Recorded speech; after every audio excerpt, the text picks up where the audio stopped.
Amawa is the Executive Vice President of Silver Trust Media and Afro Global Television, as well as the host of Planet Africa.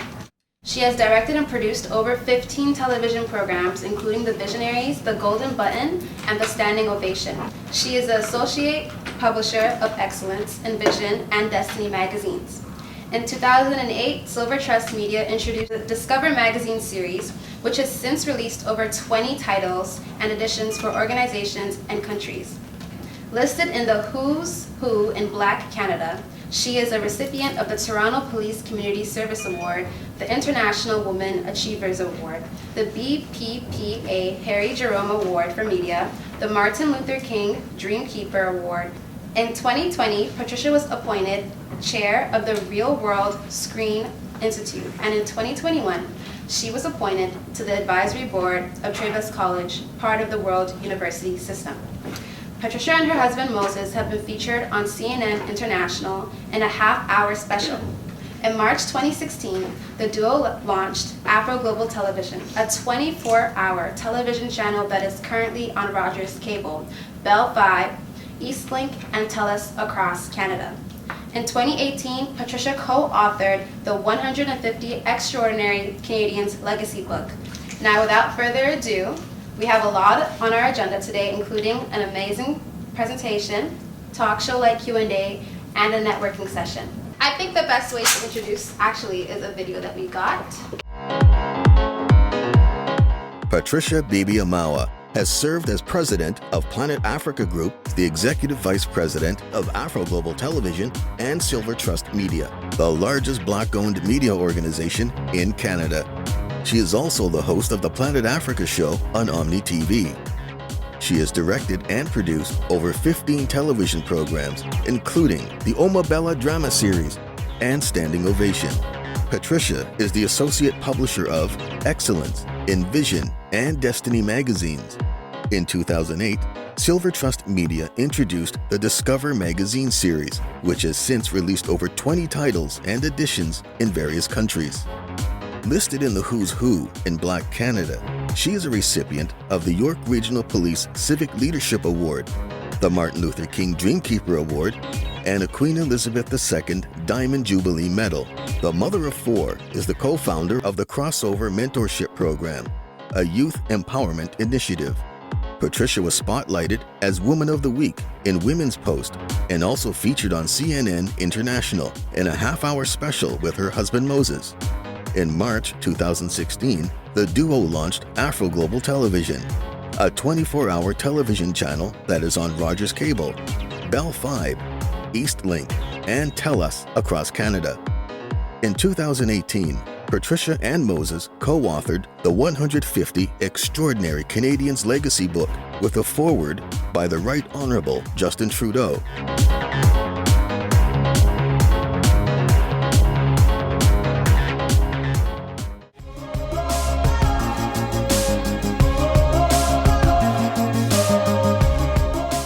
I'm so, thrilled and excited to be with you guys today. When Fumi reached out to me, I just thought, I'll leave everything and just come over and just have a chat with you guys, because I'm always so passionate about, speaking to young people. Because there are a lot of things that I know now that I wish someone would have told me when I was your age, and I kind of always, love the opportunity to share a little bit, what I know. But the older I get, the more I realize how little I know, and I'm also looking forward to interacting with you guys and getting to know more and learn more. But I learned that you guys are the tougher women in management. I think that's really cool, that's interesting, because to succeed in life, you have to be tough. You have to be really tough. Now, Fumi asked me if I could share a little bit about myself in the first session, after which I'll be able to interact with you in the Q&A session. I first would like to share something I wrote a few years ago. It's like a little short poetry, and it's titled, When You're Called a Name. So it goes like this. When you're born, make room for a name. When you're called a name, then you'll be known. And when you're known, don't forget your name. So I want to use that to share my story. as human beings, whenever we're born, we all called a name by our parents. If you don't like your name, you can change it, but everyone does have a name. And even, I know we have a no-name product, but that's still a name too. No name is a name. But so when you're called a name, you don't have a choice because you're a kid. Your parents call you that name based on what they taught. Like when I had my first daughter, I had a difficult time naming her because she was the first one. I was like, oh my God, what am I going to call her that's going to be special enough? And I remember even when I had her in the hospital, they were trying to ask me, what's the name? I was like, I'm not sure because I have all these names and I've not found one that I think is good enough. And they're like, well, we have to put a name down. And eventually, I settled for a name for her. But she didn't participate in picking that name, right? So when you're born, it's like the foundation of your life. So when you're doing the foundation, a lot of things go into building you to who you are, but you don't have any contribution. So your community, the family, everyone comes together to kind of lay that foundation. So that's when you're called a name.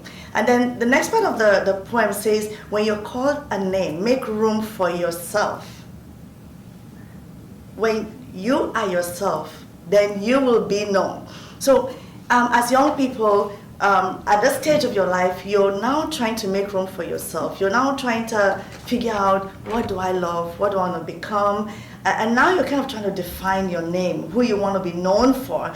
Because whether we like it or not, everything that you do, every single day, is adding up to who you are going to eventually become, your legacy, your history, your story, and ultimately, where you're going to, the trajectory of your life, where things are going to take you. So, and then after you kind of have made room for yourself, making room for yourself is also kind of like discovering yourself, discovering your talents, what you want to do, where you want to go. And when you begin to let your gifts, your talents, and who you are to manifest, that's when people begin to know you. There's a saying that when you leave your place, you will lose your audience. And that's because as soon as you begin to manifest who you really are, your gifts, your talents, your audience will just naturally gravitate to you. Sometimes people are doing something and people are not kind of reckoning with them because they may either be in the wrong place or not able to kind of be themselves. So that sometimes they're trying to be someone else to copy what's popular, especially these days with social media, right? Everybody is just trying to be like everyone. I think this is the hardest time in the history of the world to be yourself, because everybody's trying to be like every other person.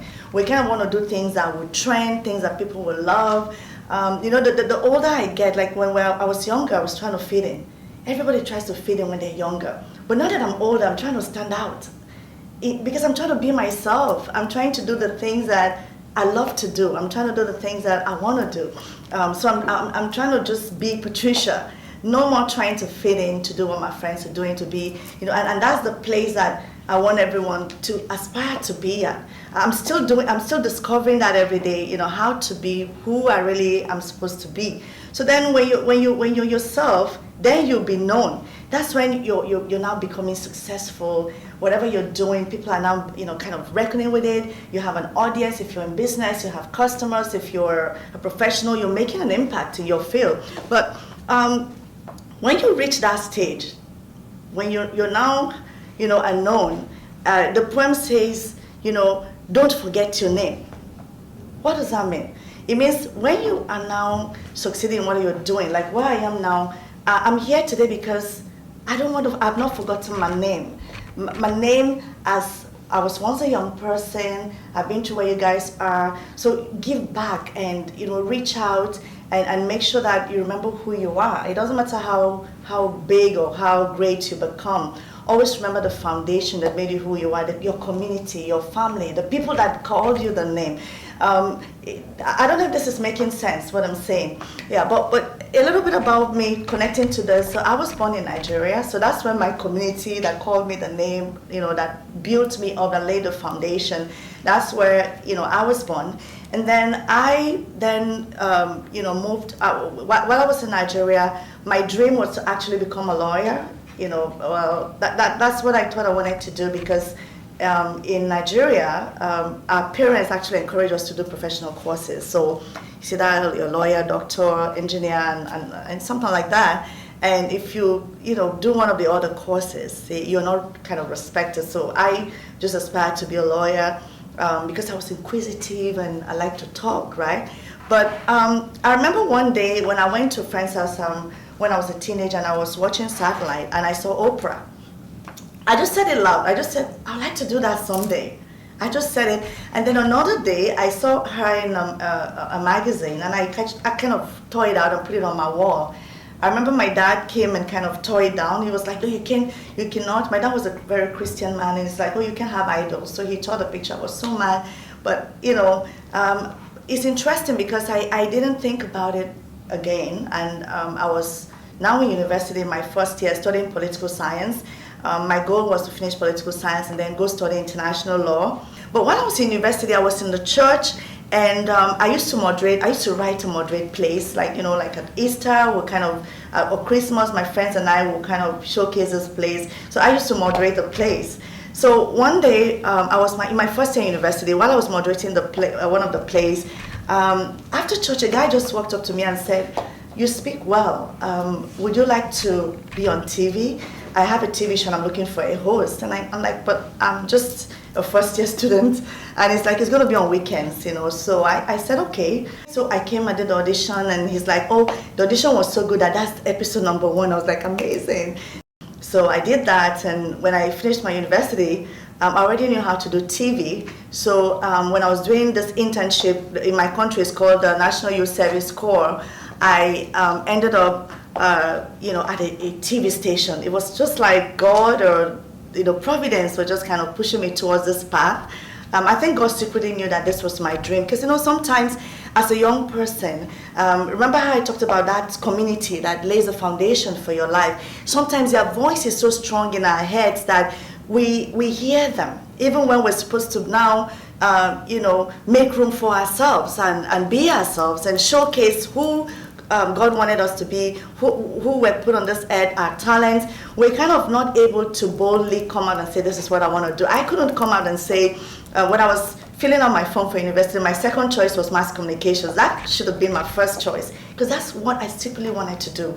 But I couldn't do that because of that community that called me that name, that invested, that laid that foundation. I just said, okay, I wanted to be a lawyer, but that's not really what I wanted to do, right? So I was there, I worked at a TV station, I hosted, a show, and then I was working at the radio station as well. I got to host a show called Bon Appetit at lunchtime.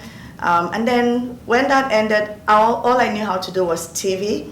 I relocated to the most populous sort of city in the whole of Africa called Lagos. It has about, I believe it's 14 million people.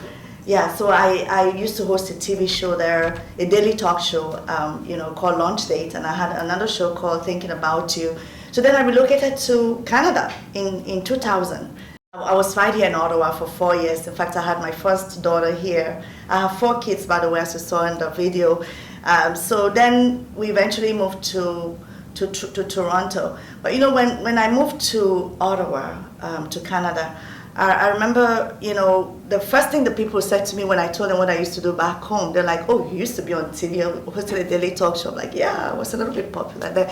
And they would tell me, with your accent, you will never be on TV. Yeah, so just forget that dream. I know a lot of people told me, oh, you know what?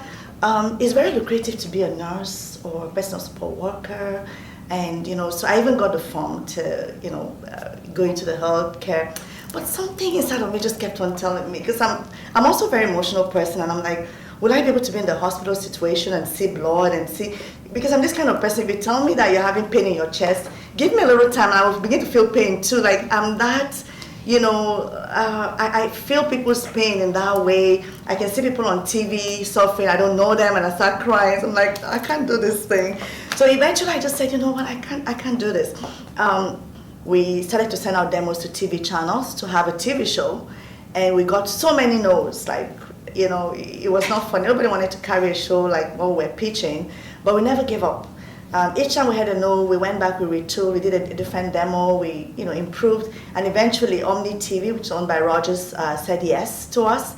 And we've been doing that show since 2002. So it's been 20 years, actually. We've had that show on Omni TV. It's the longest lasting show of its kind, the first of its kind, featuring people of African descent across Canada. And we featured all kinds of, people. And so that's where the journey in the media in Canada started. And then eventually we started to do our magazines. Now we publish, about 4 titles, 3 regularly scheduled. And as you saw in my bio, we've produced over 20 titles in our Discover magazine series, including magazines for countries. We've done things with, heads of states and all kinds of people. And we're now the largest Black-owned media organization in Canada. We have our own 24-hour TV channel, which is on Rogers, Bell, Telus, and Eastlink. We also have an award show, which is international. We showcase people of African descent from all over the world, and we brought people like the daughter of Martin Luther King Jr. to Toronto. We've honored Wole Soyinka, who's a Nobel Prize winner, Rita Marley, the wife of the legendary Bob Marley. We brought the first female Prime Minister of Jamaica in 2018, Portia Simpson Miller. So we brought, such caliber of people to Toronto. Celebrities, just name it. Last year we honored Oscar winner David Oyelowo, who played Martin Luther King in the movie Selma. So the list goes on. I mean, name it. So it's an interesting story, and I share that poetry with you because it just kind of encapsulates my story, how there was this foundation there, and how I was able to make room for myself, and now I'm known, and I feel like at this point in my life, I'm at a point where I'm remembering my name, who I am, and how I can give back, and impact means everything to me right now. With everything that I've, achieved so far, right now my focus is to make an impact, and that's why, in spite of everything that I had to do today, it was very important for me to come, even just to speak to 2 students, to say, I see you where you are, trying to, make room for yourself, trying to fight all those voices of the foundation, the people that call you the name, the community, to conform, to fit in and all that. Not knowing, some of you not knowing, what the future holds or what you want to do, or if you're even courageous enough to say, this is me. This is who I am, these are my gifts, this is what I think I was put on this earth to do. I just want you to know that I see you, I was there before, and I just want to encourage you. There are just 3 things that are very important in life. The first one is to discover what God put you on this earth to do, what you're here to do, your talent. The second thing is to figure out how to make money doing that thing that you're here to do. And the third thing is to figure out how to enjoy, how to find fulfillment from doing that thing. Because I tell you, those voices, the society, everything else, trying to conform, trying to be like everyone else, is always going to be there. Even at 50, I'm still trying to say, oh no, this is me, this is me, this is Patricia.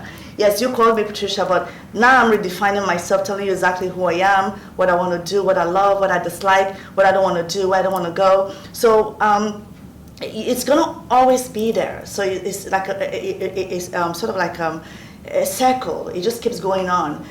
So these things I told you, you're being called a name, you're trying to be, making room for the name, then getting to know yourself, and then you being known, then you're going back to remembering who you really are. This is something that will always be happening, like a circle in your life. But ultimately, the most important thing is to remember who you are, what you were put on this earth to do, figure out how to make that impact. And if you're able to reach there, then I think that is what true success really means. I look forward to the next, part of this conversation, because I really want to hear all the questions that you have and share the little knowledge that I have. So in a nutshell, that's my little story. And so I'm looking forward to the next part 2 of this. And I brought some magazines for you guys. So these are some of my titles, and this is the book. I'll just leave a copy here for you guys to take a look at. So this book, we did it to commemorate the 150th anniversary of Canada. So it has the who is who, CEOs of companies, community, leaders, and all kinds of people, sports legends, and everyone. It took a long time to do. This is Howie Mandel. I personally interviewed him for this book. So I think it's going to be a good resource and very inspiring. This here is a young guy. By the time he was 30, he built a $40 million condominium in just next to Yorkdale Mall, one of the most premium malls in the whole of Canada, Isaac. So there are a lot of, this is Ryan Gosling, the actor. I don't know if you guys have seen him. So yeah, I think this was the president of York University. Again, I also, got to interview him. So I'll leave a copy here. They're on Amazon if you want to order more, but I think this is where you want to dream to be among the 150 extraordinary Canadians, and you can, because everything that you do now is going to add up to that story and that name. So. Okay, so our first question is, can you describe a typical day at work as the Executive Vice President of Silver Trust Media and Afro Global Television? No 2 days are alike. So it depends on what we're doing on a particular day. Sometimes we're filming, we're producing, because as you saw, we have over 15 original programs that we produce. And then we have a drama series now. We've shot 6 episodes. We're kind of, in production sometimes. Sometimes we're kind of like in post-production. Post-production is after you filmed it, then you're editing and doing all the packaging and stuff. And then some days I'm approving shows, watching what has been produced to make sure, it's okay for broadcast.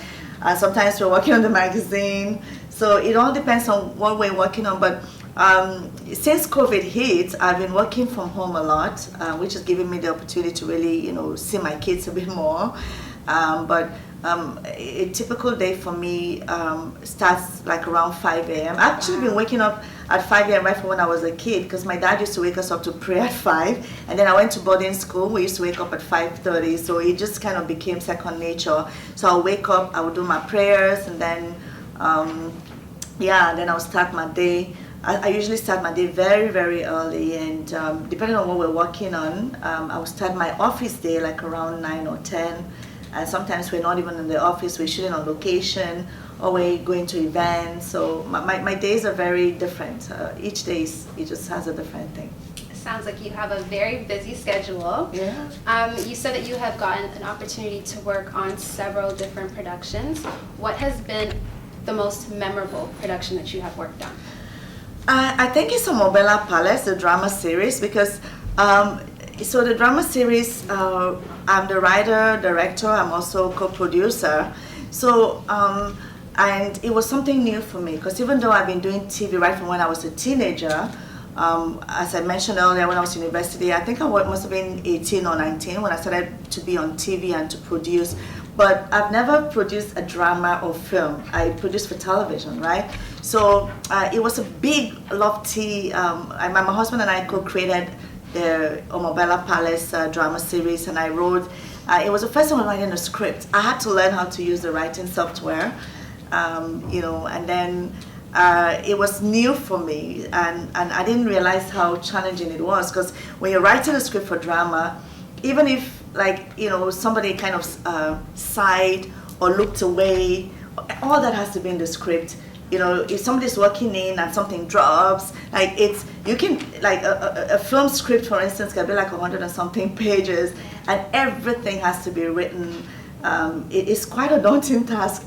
But I think the most rewarding time for me was when one day we're shooting, and I just looked at the actors and I'm like, oh my God, those are my words that they're saying, things I wrote. And it just gave me a certain kind of fulfillment and joy just to see those things that I was sitting down in the night writing, the actors actually bringing it to life, I think that was one of the things that I did that I thought was, really amazing. And I'd never directed before. I know being a director, especially a female director, has its challenges. Just like any woman in a leadership role, there are challenges. And I also had to go through some challenges trying to direct. But I learned a lot in the process. So I would say that this is one of the most challenging and the most rewarding thing. I haven't been able to kind of syndicate it yet, because it's in post-production right now. In fact, yesterday I just watched episode 5, and I was just kind of sending my comments to the editor. But I think it's something groundbreaking. I'm looking forward to having it on Netflix and Prime very soon. So it's interesting. We definitely will be streaming when it comes on Netflix and Prime. And you touched on some challenges. So our next question is, what has been the biggest hardship that you've had to face during your career, and how did you overcome it? I would say that it was when the recession hit in, I think it was 2008, because that was the first recession that our business was experiencing. I know when there's a recession, the first thing that people cut is the advertising dollars, right? Mm-hmm. So it was a very difficult time. It was an international, worldwide, recession, it was not an easy, because I was also pregnant and just had a baby during at that point. We also just had our awards program, and we lost money. Mm-hmm. So we had lost a lot of money, and there was a recession, and things were really tough at that time. And I remember, saying to my husband that, we're both talented people. Apart from studying political science in Nigeria, when I came to Canada, I studied multimedia at Algonquin College right here in Ottawa, and I have skills. I can edit. I was a graphic designer, and I could do web design and all kinds of things. I was a producer too, so I said we can just go get jobs at other places. And I think we'll be better off because things were so tough for the business. I remember my husband saying, let's just pray about it and see how we feel after that. And we did, and somehow I just felt strength for us to continue. And I remember the words that came to me was, when it's time, it takes no time. And I was like, what does this mean? And I just took it to mean that the time was coming when, it won't take time for us to achieve the things that we want to achieve. So we kept on with a vision. And I think one of the things that got me personally through, and this is the same thing that gets me through every challenge that I have, is the why. Mm-hmm. I always ask myself, why am I doing what I'm doing? What impact is it making? And once I can settle the why and it's strong enough, I'm in. And it doesn't matter if I lose. Like, when we did the awards and we lost money, I sat down with myself and I said, what impact did this event, have? And I remember we had young people from our crossover mentorship program at this event. And I remember some of the letters that some of those kids wrote to us to thank us for allowing them to come to the event for free and giving them tickets. Some of the kids, they were from the Jane and Finch area. The kids from disadvantaged neighborhoods. Some did not even have the right clothes to wear to the event, and we actually supported them to get the right, to go shopping. And I remember some of the letters from the kids, and it just made me feel that we didn't lose anything, because if one kid was impacted by this event, seeing role models in the community, I thought this was great. So what we did during the recession, so it's okay to understand your why, but you have to take practical steps. Yeah. Because without action, there is no success. You have to act, you have to move, you have to do something. So we decided to sit down and have a forensic analysis of our operation, and we asked ourselves, what is making money? What is not making money? So we dropped the things that were not making money. For instance, we used to do wedding videos at some point in our business, wedding videos and photography. We decided that we're going to stop because we could do better with the publishing and broadcasting than this other parts of our business. We used to design business cards and whatever. We said we're not going to do that anymore because we wanted to focus on broadcasting and publishing and other aspects of our work, right? The other thing we asked ourselves is, who has budgets? Because it's the kind of business that we do, we survive on advertising and sell. We have to sell something to make money. It's kind of useless to sell to people that don't have a budget for what you're trying to sell. Mm-hmm. So we asked ourselves who have budgets, and we put down a list of organizations that had budgets. And one of the entity that came up top on the list was governments. Governments have money, they have budgets. So we came up with some groundbreaking ideas to solve certain problems that the government could fund. So we did something for the government of Ontario, and then we now packed our kids. We had 2 then to Ottawa, again trying to engage governments. Mm-hmm. So we started going from one embassy to the next, trying to pitch them the Discover magazine series to produce magazines for their countries. And surprisingly, I mean, we got a couple of no's, but we didn't give up. We just kept on going. Like, we just got a hotel, and my baby was so small. We had a couple of friends. We're like, can we leave our baby here for like a couple of hours? Yeah. And then we hit the embassies. And I mean, we got our first yes from the Kenyan High Commission, and then, you know, before we knew it, we were meeting with the president of Nigeria to discuss this project. So, and then things just catapulted from there. In a recession, we hired a lot of people. And this is a company that we're about to give up. You know, just you know, a few weeks prior. But look at us now. We're talking like big money with, you know, governments. Yeah. So, and this is a lesson that I like to share with young people. You know, don't give up. Don't give up. It may not be working, but ask yourself. And this is my philosophy in life. Before I give up, when I give up on something, I don't regret it. You know why? Before I give up, I would have asked myself, what other options do I have? Is there something else I can do to make it work? There are times when I didn't succeed at things, but I was still happy because I gave it my all, my 120%. And when I look back, I'll be like, you know what? I couldn't have done better. Until you reach that point where you could look back and say, okay, I failed, but I could not have done better. Don't give up. Try the next thing. If that doesn't work, try another thing. Ask yourself, look, you know, don't just put yourself in the box. Think outside the box. Like, we as a media organization, we have to ask yourself, what are my talents? What can I do? So we know how to design magazines, but as we're not selling. So now we started to do magazines for governments, because we analyzed the situation and saw that governments had budgets. So think wildly and creatively, and don't be afraid if it's not what is the in thing. You know, it's not customary for a media organization like ours to go and be doing some of the things that we did during the recession, but you know, desperate situations call for desperate actions, right? Yeah, I think it's definitely a lesson that all of us can learn. Just the story of resilience in itself. When one thing doesn't work out, it's never worth it to just sit down and forget about it. There's always a different option. There's always a different type of way to fix your problem. So we have a vision of resilience right here. So we're gonna move on to our next question. Social media. Let's talk about the media. Social media changes every single day. There's always a new update or a new app. I think the newest app that's going around right now is Be Real. Yes. So, and then obviously we have TikTok now.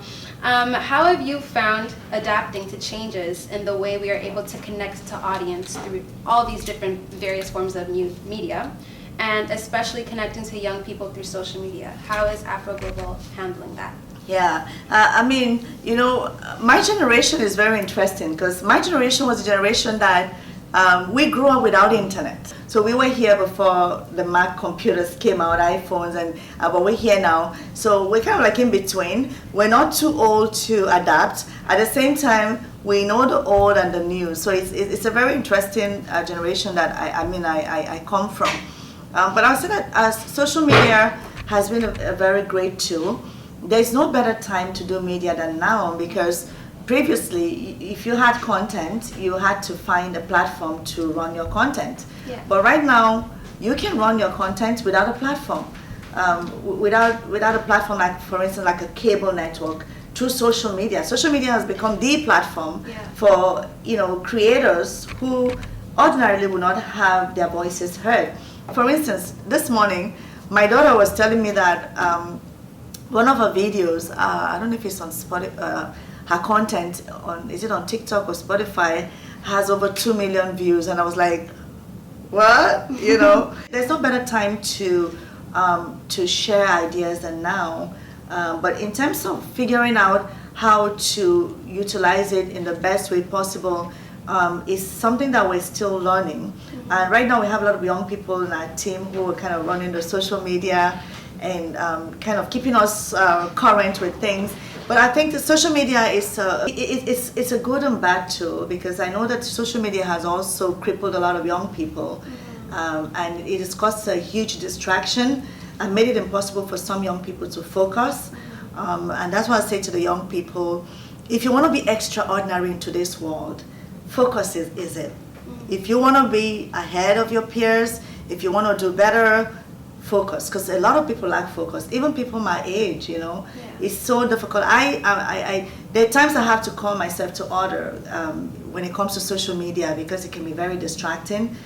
So now I have, you know, a policy. There's a time when I can go on social media, there's a time when I can't.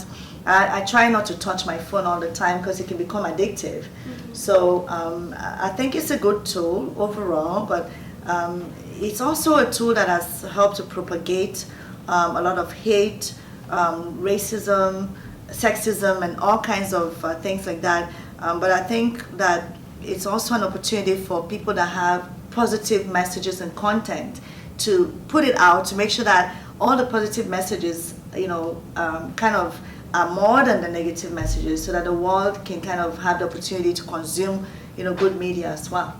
Yeah, and I think when you were talking about your daughter getting 2 million views, I remember a couple of days ago seeing a post, and it was like, we all have like TikTok, we all have Instagram or some type of social media, and it kind of goes over our head how many people we can actually reach. When you think about it, it's like you get 500 posts or 300 likes on your Instagram photo, and you think that's not a lot, but 300 people is like 2 of these rooms. You know what I mean? Your daughter that got 1 million views on her story, that's enough to fill up an entire stadium. So it's just really crazy to think about how many people you can reach with just a button. Back before we had these apps, and back before we had such easy access to all these people, it was not more difficult, but I guess you could say a bit more difficult to reach that many people without such strategic, focused planning. But now people are getting famous just posting one video, and that catapults their career. I can think of 3 different artists right now who have gotten an entire career just off of one song taking off on TikTok. Ruth B. Yeah. I was on the red carpet with Ruth B last week, and guess what? Guess who she was working with? On the red carpet was Tyler Perry. Wow. She did the theme song for Tyler Perry's new movie. It's on Netflix now. The Jazzman's music. Ruth B from Canada, a high school student who posted a little bit of her IP on social media, and it went viral. Yeah. She is now working with Tyler Perry on the red carpet. And there's so many stories like that. Yeah. And still keeping on the media topic, how do you see the media industry in general changing in the future? The media industry is one of the industries that's, you know, is going through a lot of transformation.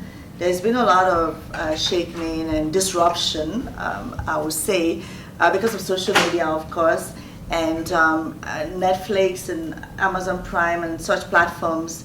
You know, like for instance, our channel, we show 2 African movies every day. I remember when we just started, people were very excited about that.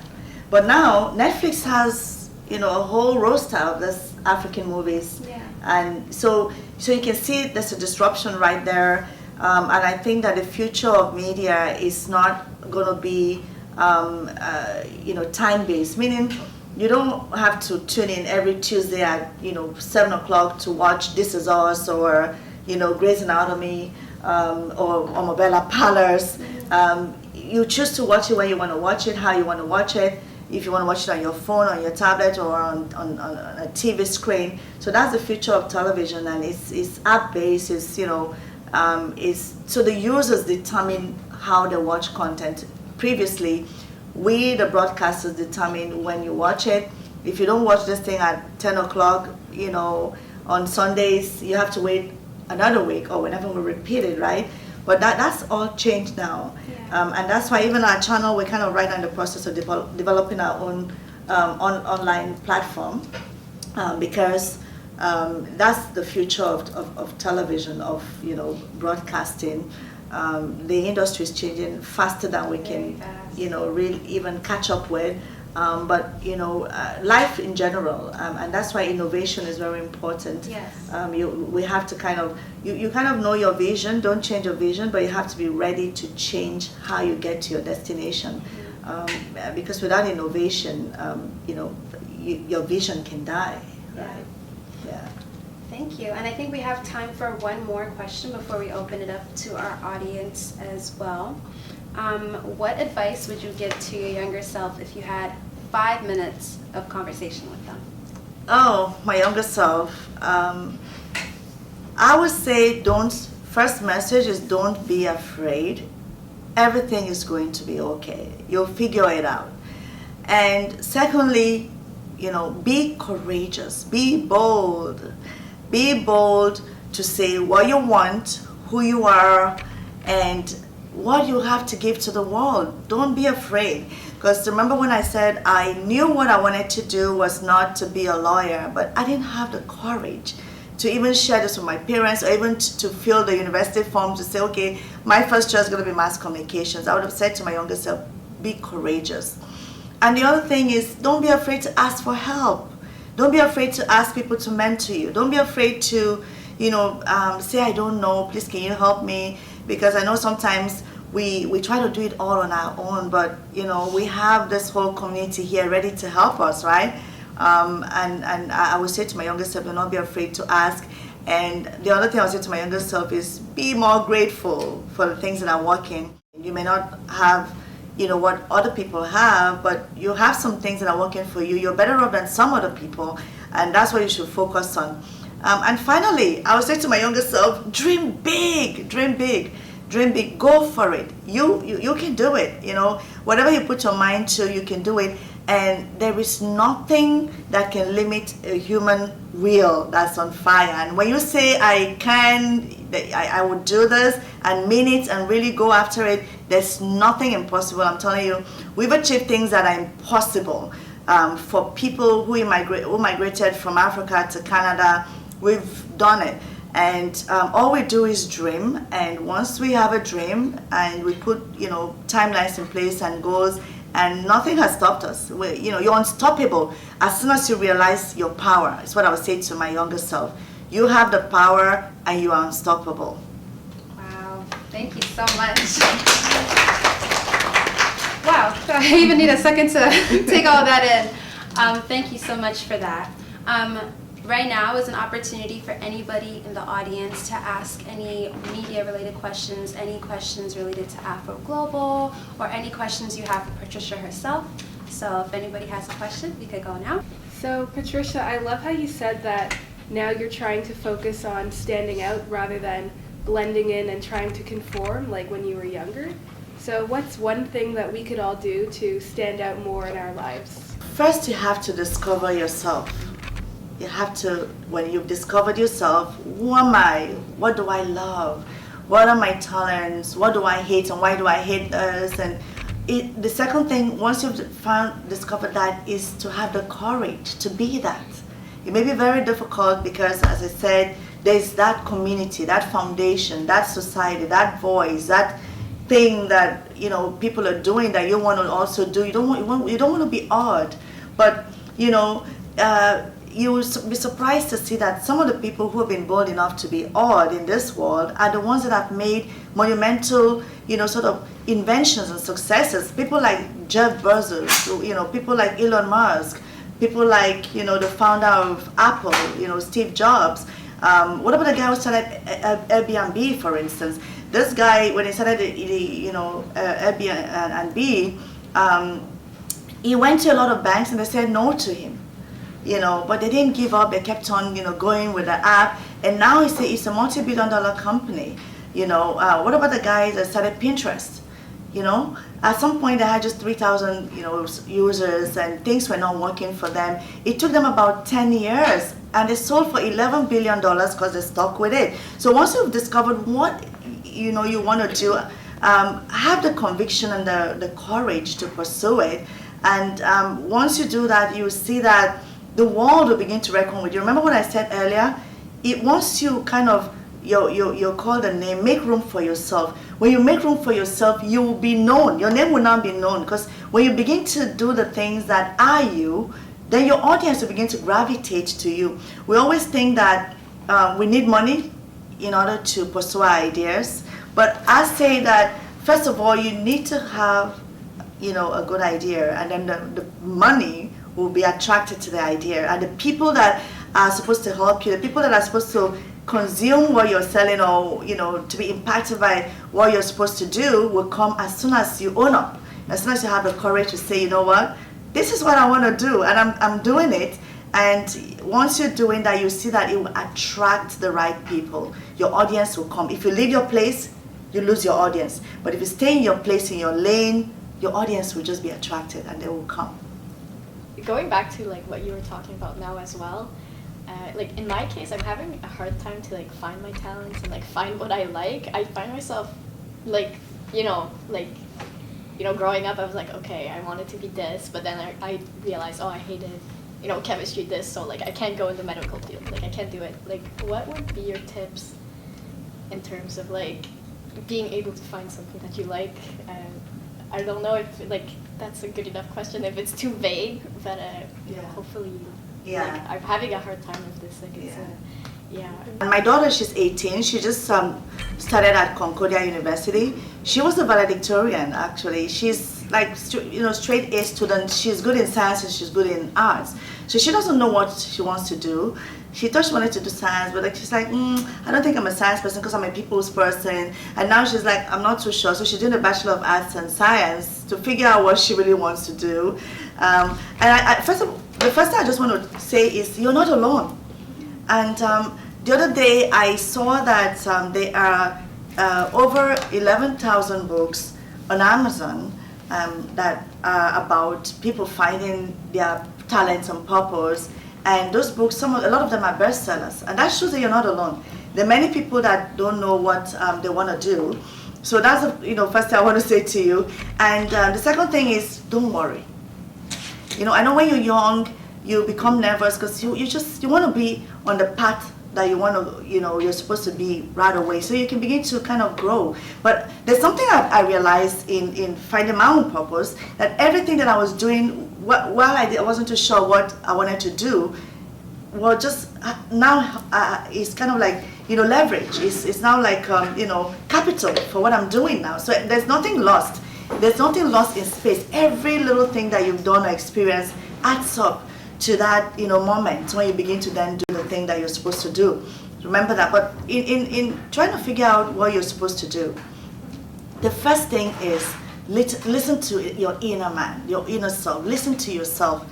There are clues. These things always give you clues. Like when I was a kid, I was very inquisitive. So those were clues. I was always asking questions. I wanted to know. My dad was sick and tired of answering my questions. In school, I used to represent my school in a debating, clubs and stuff like that. So those were all clues. What do you love? What is it that you do that gives you so much joy that you can do it and lose the concept of time? What gives you some sort of passion? So think about those things. They may not be tangible things that will say career, but in analyzing those things, it could kind of lead you to a certain career. That are you a people's person, for instance, or you're reserved? If you're not a people's person, then your purpose may not quite be something that will expose you to dealing with people. Take another step. Begin to write down those things. Begin to write down what you love. For instance, my daughter, she likes helping people. So I'm helping her to figure it out. She likes helping people. She makes friends instantly. Like, she's already organizing get-togethers at Concordia. She just got there in September. So I'm like, what? You're already organizing the get-together, but you just got to Concordia. So right away, I knew that she's a people's person, right? So, and that suggests the kind of thing that she could do. And I'm beginning to say, this is some of the fields that, you kind of feel good at because you like people, you're a good communicator and stuff like that. And the other advice I would have, if you don't know what you want to do with your life, it's a time to explore. Do a lot of things. Get into different things. Join clubs. Go to events. Just explore, because it's in exploring.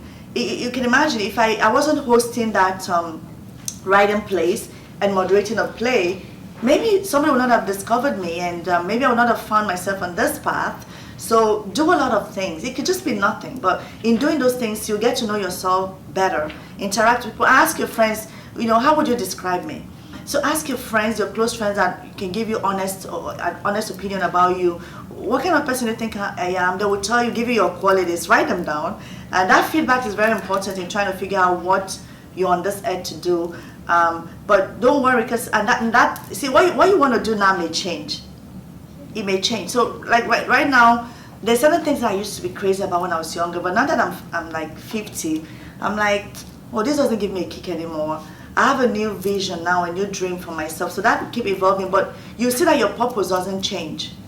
I wrote, and see, try to write down a mission statement for your life. I did write one for myself a few years ago, but it keeps changing, but the main thing still just stays the same. Just try. It may not make sense. You may just write down based on what you think you are, your qualities and whatever. Like mine, my mission statement is to cheer people as they journey towards their destinies and lift up those that fall along the way. So don't overthink it, but you have to make an effort to start to write down your qualities and what you love, what you hate, get feedback from your friends, and then when you begin to see some of the things that you think you like, begin to explore things in that area.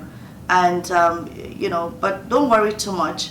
Just see, the best thing is to keep doing. See, there's a quote that I have that says, "There's no being without doing." So just keep doing, and in doing, you'll find your being, what you're here to do. Like, how do you overcome the stress of talking in front of people? Because I see you're talking in a very structured way, in a very composed way, and I want to be like that, but I'm like right now I'm very stressed to ask this question, so I'd like to know your opinion on this. Practice makes perfect, and the more you do it, the better you get at it. And even the best orator, the best speakers, we always have butterflies in our stomach just before we get started. But I think it was Nelson Mandela that said that courage is not the absence of fear, but it's moving forward in spite of your fear. So even when you stand in front of people, and I've spoken in front of thousands of people, and sometimes you're kind of nervous, but it's just continuing in spite of your fear. And one day you see that you would have done so many things while afraid, and then the fear does not scare you anymore. I think that's where I am now. I've done so many things while afraid, and I've seen that the fear is not going to kill me, and I just keep going. So find opportunities to practice, to do the things that you love, and the other thing is to be authentic, because when you are in your own skin, it helps you to be your best. I'm not trying to speak like anyone. I'm not trying to be anyone. I'm not trying to impress. I'm just being honest with what I'm saying, who I am, or what I'm doing. That authenticity, that honesty helps. And not being afraid to be different. I don't have a little accent. There was a time that used to bother me. And then one day I said, to hell, I have an accent. I will never get over it. So world, and as soon as I said to myself, okay, I accept who I am. Accept who you are. I have an accent. I'm black. I'm in a white dominated country where we're a minority. I lived in Nigeria. It wasn't a problem to be black because everybody there is black, right? And then I came here and they're like, oh, it's a problem to be black. Am I really? What? But I accepted the fact that I'm black and it's okay. I was in Nigeria for 28 years of my life, or is it 27, before I came to Canada. So trying to change my tongue to sound Canadian is impossible. I said, okay, you know what? This is me. I have an accent. I'm not going to apologize for it. I'm not going to be ashamed of it. I accepted it. You see that as soon as you accept yourself, you begin to get better too. So that's my advice for you. Practice a lot. Accept who you are. There's certain things that make us afraid. Like for me, was my accent, the fact that I'm black. Sometimes I'm in this place and everybody's white, and I'm like, oh my God. They're going to start seeing me differently. But once you are comfortable in your own skin, you will see that you thrive in places that you never used to thrive before. And you continue to get better and better. And then at some point, it's just going to become second nature. Some good advice. Even like with me personally, when I have to speak in front of an audience, I kind of have to go blank in my mind and like not think about how many people I'm about to speak to and just do what I have to do. Yeah. You have to kind of tell yourself things sometimes to be able to get yourself through. But after you're done, you always feel so calm. So it's like, why was I even stressing before? Yeah. Does anybody else have any more questions? I think your story is very inspiring, first of all. How did you navigate your relationship and starting a family while also pursuing your career in a new country? Somebody noticed it's not easy. No, I can't. Yeah, because I remember many times I took my daughter to, my first daughter, she was always in the office. Maybe that's why she's so smart, because she watched, she saw a lot of things. She heard a lot of things, and yeah, we used to take her to work. It wasn't easy because, I didn't have a maternity leave. 4 times I had kids, no maternity leave, because as soon as I'm back home, I'm working on my computer. As soon as I can sit down, I'm back to work. So it wasn't easy to have 4 kids while running, the business. And if one of us was in it, would have been easier. But both of us, my husband and I, were in the business. But I think somebody gave me an advice once, which really helped me. And that's why I'm talking about mentorship, not being afraid to ask. And this lady, she said to me, some days you're going to feel like a bad mom because you feel like you didn't give your kids enough. And she said some days you may not be able to have a shower, and that's okay. And she said, some days you'll drop the ball, and it's okay. And that really helped me, because there were times I used to feel guilty. I'm like, I'm doing work, I'm supposed to, so I just figured out a way to balance. And she said to me, when you're with your kids, be with them 100%. And when you're, so that way, the time that you have with them is quality. And I've taken that advice, and that's what has really helped me. But overall, it's been very, difficult, raising children while, we're building this business and stuff. But we kind of have learned. We got better, at being parenting and running the business at the same time. But I would say that we fail sometimes, and we won sometimes, and it's okay too, because I say that sometimes people that have the luxury of having a lot of time with their families do not appreciate it. But for us, because we have limited time, whenever we had the moments, there were actual moments, and that there's something to be said for that. What would you say was your greatest accomplishment out of everything that you've done in your life? If you can even pinpoint it. Yeah. Apart from being a mom, well, being a mom is a great accomplishment. By the way, I wanted to become a nun. So I was in the nunnery for 3 years. Oh. Yeah, I was in the nunnery for 3 years. I was going to be a nun. I still have nun friends who send me messages on WhatsApp and everything because, we grew up together. But I wanted to be a nun, and then eventually I decided not to be a nun. And yeah, so being a mom is a great accomplishment. But in terms of my professional achievement, in our work, business, I would say it's launching a 24-hour TV channel. Because owning a 24-hour TV channel is a lot of pressure. Yeah. It's like feeding an elephant.